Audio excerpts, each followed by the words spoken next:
বিসমিল্লাহির রহমানির রহিম। শুরু করিতেছি মহান আল্লাহর নামে, যিনি করুণাময় এবং অত্যন্ত দয়ালু। প্রিয় দেশবাসী, আমি এই মুহূর্তে অবস্থান করতেছি হবিগঞ্জ জেলার শায়েস্তাগঞ্জ উপজেলা। জানেন যে 3টা ইউনিয়ন একটা পৌরসভা লইয়া শায়েস্তাগঞ্জ উপজেলা নির্মাণ করা হয়েছে। ৬৮,০০০ গ্রাম বাংলার মাঝে এই গ্রামের মধ্যে যে এটা একটা রাস্তার একটা নমুনা পড়ছে, মানে এটা ওয়ার্ডার ইন্ডিয়ার বর্ডার হয়েছে গা পাঙ্গিয়া, ওয়ার্ড টু মাঠ আর 2 ইন্টু খালের ঘর হয়েছে এটা। এই যে এখানের মাঝে মনে করেন রাস্তাটা পন্ডপুর জায়গা, এই যে পন্ডপুর জায়গা নিচে দেখাও পন্ডপুর জায়গায় যে মানুষ এদিকে চলাফেরা করতে পারে না, পন্ডপুর জায়গা এই জায়গাটার মাঝে ভাঙ্গিয়া গেছে গা। অলরেডি এই জায়গার মাঝে মনে করেন আপনি মেরামত করতে গেলে এবং রাস্তাটা যদি রিফারিং করা লাগে তাহলে বর্তমানে 4 থেকে 5 গাড়ি মারি লাগবে ওই জায়গাটার মাঝে। আমার এলাকার যারা জনপ্রতিনিধি আছে এবং উপজেলা সহ একজন এমপি সাহেবেরও এলাকা, এটা একজন এমপি সাহেবেরও আসন শায়েস্তাগঞ্জের মাঝে, তার 3 আসন নিয়ে একজন এমপি হয়।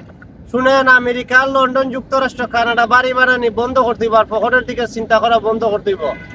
রাজার করে যদি রাজ্য নষ্ট হয়ে জায়গা তাহলে প্রজারা কষ্ট পায়। প্রজারা কষ্ট পায় কেমন আমি আপনাদেরকে দেখাইতাম। খাইতে দেখেন, উনি হচ্ছে প্রজা আর রাজা যিনি, উনি চেয়ারে বসা। এই যে প্রজারা কষ্ট পায়, জুতা তুলে যাওয়ার লাগে আর লঙ্গি মাথা তুলে যাওয়ার লাগে। এই যে ভাই আপনাদের এখানের মাঝে আসছেন, এখানে বর্তমানে 1 ফুট পানি আছে। 1 ফুট পানি আছে বর্তমানে, একটু নিচে দেখাও। 1 ফুট পানি আছে বর্তমানে ওই জায়গাটা, কিন্তু পন্ডপুর জায়গায় জায়গাটা ভাঙ্গিয়া গেছে। বর্তমানে রাস্তার থেকে 2 ফুট কিংবা 3 ফুট নিচে হইব, ওই যে ক্ষুদ্র হয়ে গেছে এই জায়গাটার মাঝে গাঁথা হয়েছে রাস্তার থেকে 3 ফুট, কিন্তু 1 ফুট পানি আছে বর্তমানে। মানুষ চলতাম কেমনে? ভাই আপনাদের এই যে এইদিকে হঠাৎ করে এইদিকে আসছেন, আপনার কি এই যে অসুবিধা হইছে না? অসুবিধা হইছে না নিমে, এখানে বাঙ্গা। আপনার বাসা কোন জায়গায়? বাসা হইছে আরো দূর আছে। এই যে আপনাদের এই যে আরেকজন লোক, এইদিকে আসো, এইদিকে আসো, এদিকে আসো। এখানের মাঝে যে রাস্তার অবস্থাটা আমি আপনাদেরকে দেখাইতেছি। এইদিকে তো প্রতিদিন চলাফেরা করো তোমরা, প্রতিদিন চলাফেরা করো না নি? চলাফেরা করো তো এই জায়গাটার মাঝে মনে করো অসুবিধা হয় না নি? হ্যাঁ, অসুবিধা হয়। রাস্তা যেখান বাংছে, আমার তো মনে হয় ব্রিজ আর খালফাট কুদা লাগবো না, এমনি ব্রিজ আমাদের পয়সা দিতে পারবো।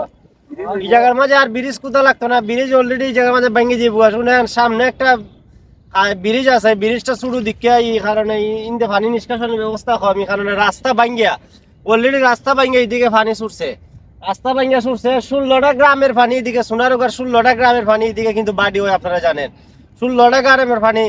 ওই যে সোনারগাঁর জেতলা গ্রাম ফায়ার এলাকার পানি আছে, এইদিকে পানি নিষ্কাশন হয় আমাদের বন্ধ হইয়া। কিন্তু এই জায়গাটার মাঝে এই যে কোনো সময় আপনি ব্রিজ খুঁজতে লাগতে পারবেন, ব্রিজ আর গাতা কুদন লাগতো না ওই লেবার দেয়াল, যে কোনো সময় এই জায়গার মধ্যে খালপাট বয়ে দিতে পারবেন, কোনো সমস্যা নাই। পন্ডপুর জায়গা বাংসা দেখে দিচ্ছে, আর একটু বৃষ্টি হইলে পরে, একটু বন্যা হইলে পরে আরো ভাঙবো। এই হচ্ছে আমাদের বাংলাদেশের কিছু নমুনা।